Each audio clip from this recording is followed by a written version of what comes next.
Это выставка эмалированной посуды. Здесь и кастрюльки, и кофейники, и салатницы, и мисочки. Чудесную посуду делают на Ленинградском и Волгоградском заводах. Есть что показать и Ростовскому заводу «Красный металлист». Очень симпатичные ковшики, кружечки, чайник со свистком. Нравится? Тогда спешите в магазины.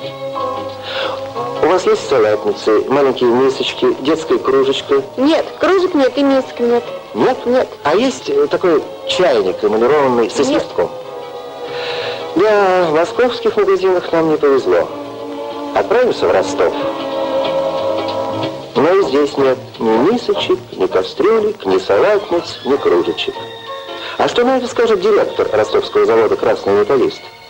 Вот кружечка, оригинальная, маленькая, емкостью 250 грамм. В настоящее время ее купить невозможно. Эту справку мы получили на выставке Ростовского хозторга от старшего товароведа. А почему так происходит, Вера Николаевна? Потому что завод «Красный металлист» в 1968 году вместо 100 тысяч кружечек выпустил в 5 раз меньше.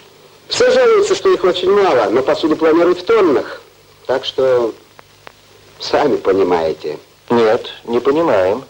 Поэтому оставим на время кабинет директора и отправимся в цехи завода. Вот она, посуда. Интересно, а можно ее делать больше?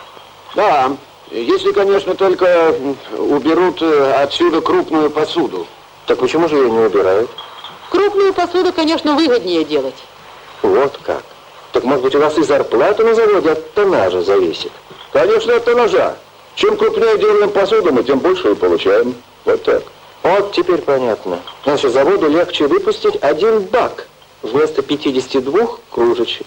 Но творческая мысль не стоит на месте. Поэтому, милые женщины, чтобы варить борщ, кипятить чай и давать детишкам молоко, спешите купить баки, а то не исключена возможность, что завод перейдет на выпуск более крупных эмалированных изделий.